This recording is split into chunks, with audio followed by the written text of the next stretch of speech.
¿Por qué acumulamos grasa? Porque hay personas que tienen tendencia a acumular más grasa y personas que parece que pueden comer lo que quieran y no acumulan grasa nunca.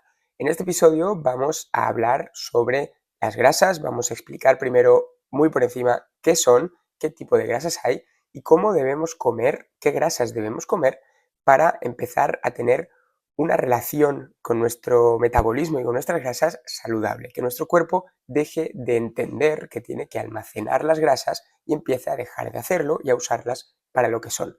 Vamos a ver cómo se usan las grasas, por qué el cuerpo las almacena, qué sentido evolutivo tiene y cómo podemos hacer o hackear esto para que deje de hacerlo y así tengamos un porcentaje graso mucho más estable. Todo esto lo vamos a ver, evidentemente, explicando muy por encima qué son las grasas, qué tipo de grasas hay y cómo podemos alimentarnos, qué tipo de grasas tenemos que comer en nuestra dieta para esto. Así que si te interesa todo este tema, lo vemos, quédate porque lo vemos en el podcast multipotencial de Renace.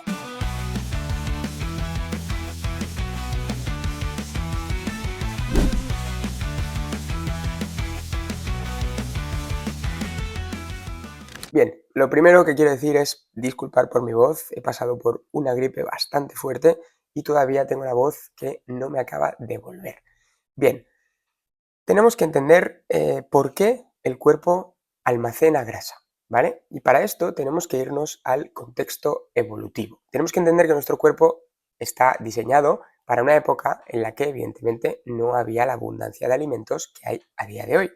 En esa época, el almacenar la grasa era sobrevivir. Cuando encontrábamos alimento, todo ese alimento que consumíamos, el exceso, por así decirlo, que no era un exceso, se almacenaba en forma de grasa. Era nuestra reserva energética. Y si en algún momento encontrábamos un banquete de miel, por ejemplo, o de algún carbohidrato que hubiera en la naturaleza, como alguna fruta, tenía sentido que el cuerpo utilizara rápidamente o metabolizara rápidamente eso a grasas para mantenerlo ahí, almacenarlo y tener energía para el resto de los días cuando, por ejemplo, pues pasáramos una época en la que a lo mejor no encontrábamos alimento.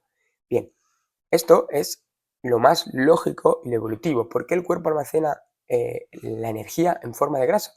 Pues porque es mucho más estable que la glucosa, por ejemplo. La grasa es mucho más estable y no solo la grasa, sino que el cuerpo decide almacenar la grasa en forma de grasas saturadas principalmente. Y esto es porque las grasas saturadas son mucho más estables y mucho más buenas a la hora de la señalización hormonal y de distintos procesos. Mucho más eficientes, ahí está la palabra. Siempre el cuerpo busca la eficiencia y las grasas saturadas son muy eficientes y muy buenas para almacenar energía y estables. Así que por eso elegimos, la naturaleza, la evolución, ha elegido las grasas como la fuente de almacén de energía, no solo en los humanos, sino en todas las especies de animales, ¿de acuerdo? Pero tenemos que entender que, ¿qué son las grasas? Básicamente la grasa de nuestro cuerpo se almacena en unas células que se llaman adipocitos. Estos adipocitos son las células de grasa, que al final tenemos que verlo como unos depósitos en los que se almacena la grasa, con una cantidad X de grasa en cada uno de estos depósitos, de estos adipocitos, ¿de acuerdo? Entonces, ¿por qué? ¿Cómo se almacena la grasa? ¿No? Bien, pues el cuerpo tiene dos formas principales de hacer esto, por hipertrofia o por hiperplasia. Y esto es súper importante, porque la hipertrofia es básicamente que los adipocitos aumentan de tamaño. Es decir, pero no tenemos más adipocitos, ¿vale? Por ejemplo, si nosotros tuviéramos 100 adipocitos, que evidentemente son muchos más, pero imaginaos que tenemos 100 adipocitos, pues si nosotros empezamos a comer mucho y el cuerpo decide almacenar esta grasa, estos adipocitos crecerán de tamaño y entonces tendremos los mismos adipocitos, pero serán más grandes y por tanto habremos acumulado más grasa. Bien, la otra forma que tiene el cuerpo de almacenar grasa y es la que, por desgracia, ya veréis por qué, aunque tiene un sentido, pero ¿por qué hace esto? Es con la hiperplasia. Básicamente la hiperplasia es generar nuevos adipocitos. A partir de preadipocitos genera adipocitos maduros, que son los que podrán almacenar grasa. Los preadipocitos no pueden almacenar grasa. Por tanto, estos adipocitos, lo que hace el cuerpo es crear más, porque si ahora en vez de tener 100 tenemos 200, podemos almacenar el doble de grasa. Y esto es como el cuerpo principalmente crea grasa. Cuando llegamos a una época en la que tenemos mucho alimento o estamos en una temporada larga en la que hay mucho alimento, el cuerpo empieza a generar más adipocitos mediante esta hiperplasia para poder almacenar la grasa de forma más eficiente, más repartida y así mucho más eficiente, básicamente, ¿de acuerdo? ¿Esto por qué lo hace? Pues porque cuando vengamos a una época otra vez de ayuno y de escasez, estos adipocitos van a empezar a perder grasa, se va a empezar a utilizar y llegará un momento en el que estarán en un tamaño más reducido. Y si en algún momento necesitara menos adipocitos, por lo que sea, pues estos adipocitos se pueden volver a convertir en preadipocitos que ocupan muchísimo menos tamaño y ya no acumulan grasa. Para tenerlos ahí disponibles, pues si en algún momento vuelve a llegar al alimento, volver a que sean adipocitos y que se vuelvan a llenar, ¿vale? Este es el motivo principal por el que hay personas que tienen tendencia a engordar más que otras, porque su forma de engordar es por la hiperplasia. Entonces, al generar más adipocitos en una época en la que, por ejemplo, llevemos una temporada comiendo mucho y muy mal o estemos engordando, vamos a empezar a generar adipocitos. Y el problema es que para que el cuerpo vuelva a deseñalizar esos adipocitos y se vuelvan en preadipocitos, es un proceso muy difícil que el cuerpo prefiere no hacer, a menos que sea necesario. Y para que se dé el caso, deberíamos quizá restringir los carbohidratos durante muchísimo tiempo, hacer ayunos prolongados muy largos y de esta forma conseguiríamos esto. Pero si mantenemos una alimentación más o menos normal, el cuerpo no va a eliminar estos adipocitos. Por tanto, lo que nos va a pasar es que el efecto rebote, el famoso efecto rebote que sufren muchas personas a la que hacen una dieta y luego vuelven a comer otra vez como antes, vienen con el efecto rebote. ¿Por qué? Porque cuando nosotros engordamos, lo hacemos por hiperplasia, generamos más adipocitos y esos adipocitos se empiezan a llenar de grasa. Bien, cuando nosotros hacemos un proceso de pérdida de peso y el cuerpo está en un déficit calórico, lo que hace por supervivencia es crear más adipocitos. Aunque parezca contradictorio, el cuerpo hace esto porque así puede, o sea, cuando lo que comamos, lo que sea que comamos, la poca grasa que comamos o los carbohidratos que luego el cuerpo va a metabolizar en grasa cuando comamos, los va a poder almacenar mucho más rápido en todos esos adipocitos y por tanto crea más adipocitos para que todo lo que comamos rápidamente lo pueda almacenar y se vuelve más eficiente almacenando grasa. Por eso hay un estancamiento cuando las personas quieren perder peso y luego cuando vuelven a comer normal, porque normalmente ese estancamiento lleva a dejar la dieta, hay un rebote más grande todavía. Ahí está la explicación. El cuerpo en el momento de déficit calórico ha creado más adipocitos para intentar almacenar más grasa, ha habido un estancamiento, tú te has rendido, has vuelto a comer normal, entonces se te vuelven a llenar todos esos adipocitos. Pero ya no eran los adipocitos que tenías antes, es que ahora tienes más. Entonces se te llenan más adipocitos y coges más grasa corporal. Y esta explicación es el por qué muchas personas no pueden mantener la dieta a largo tiempo y por qué las dietas creo que no funcionan y muchísimo menos contando calorías. Pero ahora no vamos a entrar en este tema porque es un tema para otro episodio, el tema de las calorías, sino que vamos a explicar cómo podemos intentar tener un porcentaje de grasa que realmente sea el óptimo y cómo funciona esto y cómo podemos hackear esto para que el cuerpo realmente utilice las grasas como combustible y deje de almacenarlas, ¿no? Bien, tenemos que entender que la grasa básicamente son grupos de carbonos, ¿vale? Son cadenas de carbonos que pueden ir, disculpa, entre de 4 a 24 carbonos con un grupo carboxilo o grupo ácido, se le llama así, al final, ¿vale? Es básicamente una cadena de carbonos con un grupo ácido al final, por eso se llama ácidos grasos. Estos ácidos grasos se unen al glicerol y forman los triglicéridos, ¿vale? Y eso es lo que nosotros decimos grasa. Los triglicéridos, a lo que nosotros llamamos grasas, aceites, es de lo que está formado básicamente las grasas que tenemos a día de hoy, grasas animales como la mantequilla, los aceites de oliva, vegetales, aceite de coco, todo esto está formado por triglicéridos, ¿de acuerdo? Bien, pero tenemos que entender que hay distintos tipos de grasa.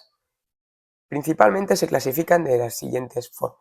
Hablamos de grasas saturadas cuando no tienen ningún enlace, ningún doble enlace, ¿vale? Se llama así, ¿vale? No tienen dobles enlaces. Son grasas saturadas, son las más estables. Ahora vamos a entender por qué esto es importante. Luego tenemos las monoinsaturadas, que es básicamente que tienen un doble enlace. Y las poliinsaturadas, que tienen 2 o más dobles enlaces, ¿vale? Bien, en la naturaleza las que más abundan con diferencia son las grasas saturadas, ¿de acuerdo? La comida animal, en la grasa de los animales, en la comida que podíamos encontrar hasta que inventamos la comida artificial, eran las grasas saturadas.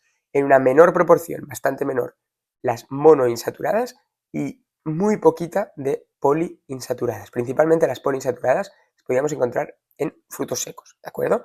Pero tenemos que entender aquí algo muy, muy importante. Y es que las grasas saturadas son las que el cuerpo elige para almacenar grasa. Y esto es importante porque no es lo mismo almacenar un tipo de grasa que almacenar otro tipo de grasa. Y no es lo mismo comer un tipo de grasa que comer otro tipo de grasa, ¿vale? Y aunque ahora acabe de parecer Rajoy hablando, voy a explicar esto. Cuando nosotros comemos muchos carbohidratos, ese exceso de carbohidratos, porque hay un exceso siempre, porque es muy fácil excederse de los carbohidratos o de la glucosa que el cuerpo realmente necesita para llenar músculos y hígado, cuando esos depósitos que están en la musculatura y en el hígado se llenan, que es muy rápido, todo ese exceso de glucosa se metaboliza a través de un proceso que se llama lipogénesis de novo, que significa básicamente formar ácidos grasos, porque al final lipo viene de grasa, génesis de creación, de novo, ¿no? Pues generar grasa a partir de la glucosa, así se le conoce a este proceso. Esto se hace en el hígado y la grasa que se consigue a partir de la glucosa es principalmente el ácido palmítico, que el ácido palmítico es una grasa saturada, ¿de acuerdo? En concreto es la C16, esto significa que tiene 16 grupos de carbono y es una grasa que hay que decir que es se le conoce como un ácido graso de cadena larga, que aquí es la otra clasificación de grasas que quería explicar, que básicamente ácidos grasos de cadena corta son los que tienen de 4 a 6, si no me equivoco, grupos de carbonos. De 8 a 12 son ácidos grasos de cadena media, los triglicéridos de cadena media o ácidos grasos de cadena media, tan conocidos del aceite de coco, por ejemplo, y a partir de ahí, 16 hasta, de 14, perdón, hasta 24 serían los ácidos grasos de cadena larga. Bien, en las grasas saturadas, este ácido palmítico es un ácido graso de cadena larga. Este ácido graso es el que elige el cuerpo para sintetizar cuando nos excedemos de carbohidratos. Pero esto quizá no es lo más eficiente. ¿Por qué? Porque el siguiente ácido graso, el C18, con un enlace más de carbono, el ácido esteárico, es mucho más saludable, mucho más estable y mucho más eficiente a la hora de generar energía. Y esto podéis decir, ¿y por qué el cuerpo elige el palmítico para almacenar grasa? No, no es que el cuerpo elija el palmítico, el cuerpo ha elegido el palmítico porque es más eficiente generar ácido palmítico, ya que tiene un grupo carbono menos. Y por tanto, al tener un grupo carbono menos, le cuesta menos trabajo al cuerpo sintetizarlo. Y elige ese ácido graso simplemente por eso. Entonces, cuando nosotros tenemos un exceso de carbohidratos, generamos este ácido graso, el palmítico, por eficiencia energética, pero no porque sea lo mejor para nuestra salud ni para el almacenamiento de grasa, ya que el ácido palmítico lo que hace, en diferencia del esteárico, es, por así decirlo, señalizar que se almacene más grasa. Tiene un impacto diferente tanto en la insulina como en las hormonas, ¿de acuerdo? Entonces, lo que tenemos que entender aquí es que cuando nosotros comemos en la dieta pocos carbohidratos, ¿vale? No llegamos a hacer esa lipogénesis de novo o le hacemos muy poco porque estamos manteniendo una dieta cetogénica o incluso carnívora, lo que nosotros estamos introduciendo al haber reducido los carbohidratos es principalmente más grasa. Y esta grasa, si lo hacemos correctamente, que aquí está la importancia de llevar una alimentación cetogénica bien planteada y no comer cualquier tipo de grasa, si nosotros comemos principalmente carnes rojas, lo mejor sería de pasto porque cambia mucho la alimentación del animal en el perfil de grasas que tiene la carne. Si comemos carne roja de pasto, comemos vísceras, comemos huevos, comemos mantequilla de pasto, comemos pescados, vísceras, o sea, mariscos, etcétera, etcétera, pero sobre todo por la parte animal, porque la parte de los pescados lo que suele tener más es el omega 3, es un ácido graso poliinsaturado que es muy saludable, sobre todo el que llevan los pescados, que es el DHA, pero no vamos a hablar ahora de esto, hablaremos de las saturadas, que es lo que nos interesa. En la comida animal, la grasa animal, principalmente lo que se encuentra son grasas saturadas, y grasas saturadas muy saludables. Y este ácido esteárico está muy presente en estos alimentos, incluso en el aceite de coco, aunque no tanto, pero está muy presente en la grasa animal, sobre todo en la grasa de vaca, en la grasa de res. Y eso es importante, porque si nosotros comemos, proporcionamos mediante la dieta mucho más ácido esteárico, lo que va a hacer el cuerpo, evidentemente, es que por mediante un mecanismo que tiene muy claro el cuerpo, que cuando nosotros nos alimentamos en base a ácido esteárico, se genera una serie de reacciones bioquímicas en cadena que lo que acaban diciendo es, diciéndole al cuerpo, como por así decirlo, se le llama retroalimentación negativa, básicamente, nosotros comemos ácido esteárico y el cuerpo empieza a generar unos subproductos que lo que hacen es decirle al cuerpo, deja ya de producir más grasa, de producir más ácido esteárico o ácido palmítico o lo que sea, deja de producirlo, ¿no? Entonces, y no solo eso, sino que enviar señales hormonales de saciedad. Por tanto, comer grasa nos hará, uno, generar menos grasa y almacenar menos grasa, y dos, estar más saciados. Por tanto, el ácido esteárico es mucho más beneficioso y mucho más eficiente en esto, en señalizarle al cuerpo que está saciado y que debe dejar de almacenar la grasa y la tiene que utilizar como reserva de energía y para eso, para la energía, básicamente, para generar energía. Pero esto solo es posible si tenemos el metabolismo, evidentemente, preparado para esto. Hemos hecho una cetoadaptación, llevamos tiempo en una alimentación cetogénica bien formulada y, sobre todo, si no abusamos y no ingerimos incluso nunca aceites vegetales de semillas. Estos aceites vegetales de semillas son altísimos en omegas 6, en lo que se llaman los PUFAs, ¿vale? Son como el demonio, básicamente, ¿vale? Estos PUFAs oxidados que se conocen son muy inflamatorios, muy proinflamatorios, y no solo eso, sino que señalizan al cuerpo que no está saciado, que debe seguir comiendo y que debe almacenar grasa.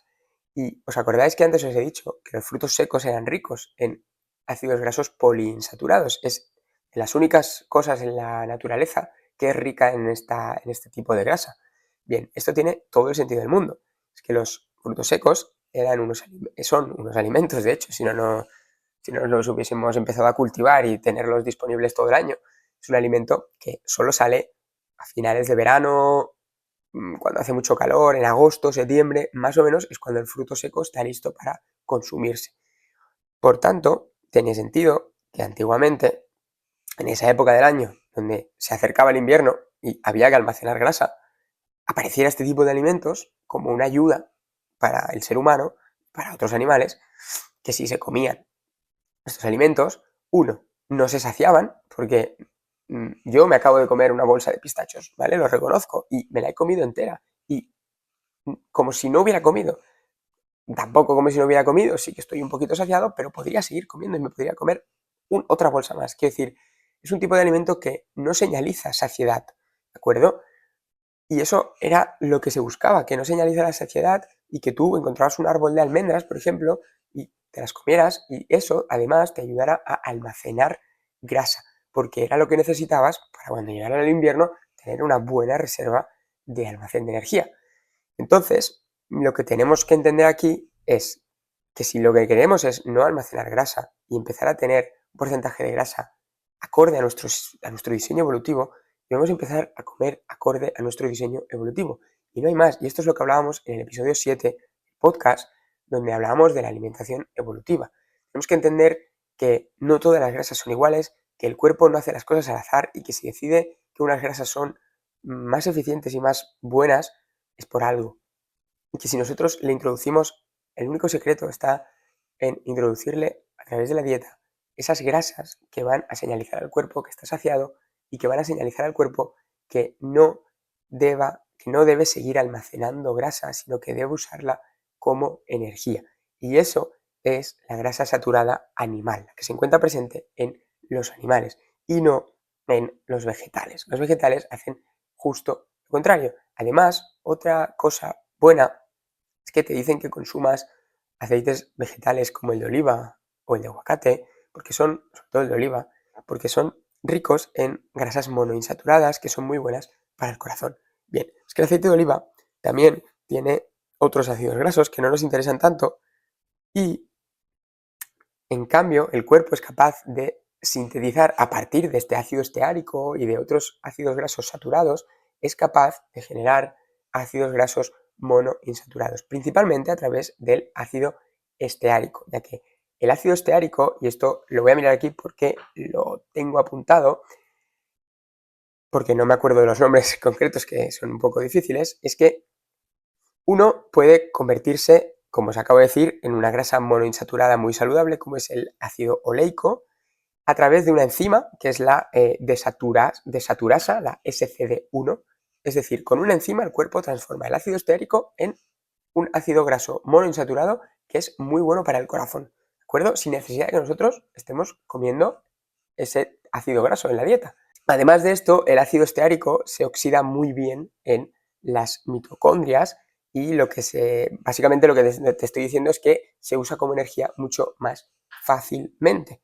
Y además, en estudios metabólicos se ha visto cómo el ácido esteárico no aumenta significativamente el tejido adiposo, es decir, la grasa que acumulamos. En cambio, el ácido palmítico sí.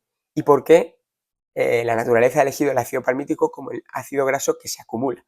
Bien, porque el ácido palmítico es una forma más densa y mucho más fácilmente fabricable de grasa, ¿vale? Como es más fácil de fabricar, mucho más densa, al final el cuerpo lo que busca es la eficiencia a la hora de almacenar energía. Entonces, como el ácido palmítico es mucho más fácil de fabricar, básicamente ha elegido ese ácido palmítico como la forma más eficiente energéticamente y la predeterminada para almacenar grasa. Pero si lo que queremos es no almacenar grasa, lo que debemos hacer es que el cuerpo deje de fabricar este ácido palmítico y no almacene más grasa. Y lo que tenemos que hacer para eso es, uno, consumir más ácido esteárico, más grasas saturadas animales, que esto lo que hacen es que el ácido esteárico también es mucho más termogénico, esto quiere decir que se usa mucho más para generar calor y por tanto pierde energía en calor, en forma de calor, y por tanto no se almacenará porque se está utilizando como energía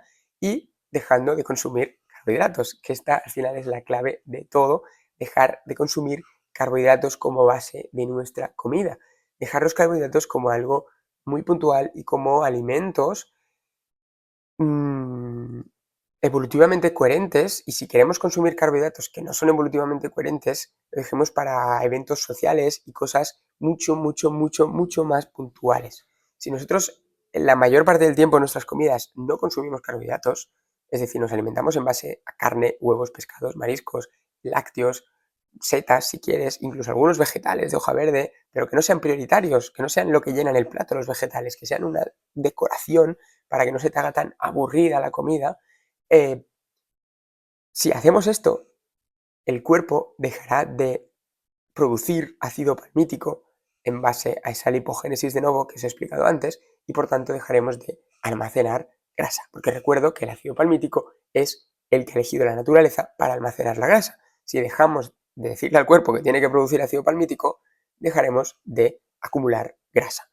Por tanto, consejos principales: dejar de consumir carbohidratos, o al menos dejar de hacerlo la mayor parte de nuestras comidas, es decir, seguir una alimentación cetogénica bien formulada. Esto quiere decir basar nuestra alimentación en proteínas y grasas animales, ¿de acuerdo? Y de calidad, y priorizar alimentos grasos, como acabo de decir, grasas animales. Con estas dos cosas lo tendríamos más que listo. Si además le añadimos un ayunos intermitentes, que al final esto significa alimentarnos simplemente cuando haya luz del sol en el cielo, ¿vale? Con esto ya estamos haciendo un ayuno intermitente y le queremos añadir de vez en cuando, una vez al mes, o cuando queramos un ayuno más prolongado, un poquito más largo, ir experimentando y probando. Con esto lo tendríamos más que listo, porque tenemos que entender una cosa importante, y es que ya no es simplemente almacenar grasa o para personas que no estén buscando el objetivo de dejar de almacenar grasa, tenéis que entender que nuestras células, las membranas de nuestras células, están formadas por fosfolípidos. Los fosfolípidos básicamente son grasas. Y estas grasas dependen mucho, esta composición de fosfolípidos que van a tener nuestras membranas celulares, depende mucho de la dieta. Si tú comes muchos aceites vegetales y grasas poliinsaturadas, tus membranas celulares van a estar llenas de aceites de este tipo de grasas. Y este tipo de grasas son muy inestables. Es decir, se oxidan muy fácilmente. Y que se te oxide un ácido graso de tu membrana celular no es bueno, os lo aseguro, no es para nada bueno. De hecho, consumir aceites vegetales, y esto a lo mejor os explota la cabeza, pero consumir aceites vegetales va a hacer que os queméis más al sol. Y esto no os lo digo como, ala, lo suelto aquí, no, está demostrado que consumir más aceites vegetales llena tus membranas celulares de este tipo de aceites, de estos pufas, que son muy inestables y cuando inciden los fotones de luz del sol, se oxidan estas grasas y generan radicales libres y un daño y por tanto quemas más al sol. Tu piel se quema más al sol. Por tanto, la alimentación es importante ya no solo para almacenar o no almacenar grasa, que era el objetivo principal de este episodio, sino también para tu salud. Todas tus células, de las miles de millones de células que tienes en el cuerpo, están recubiertas de ácidos grasos y los ácidos grasos que consumas van a ser imprescindibles para esto. Así que nada, espero que os haya gustado mucho esta información dada aquí, que reflexionéis acerca de lo que acabo de decir. Si tenéis alguna duda, pregunta o algo que se os haya quedado sin aclarar, ponérmelo en los comentarios tanto de YouTube como aquí de Spotify. Y nos vemos en el siguiente episodio del podcast multipotencial de Renace. Espero que esta vez con la voz de nuevo recuperada.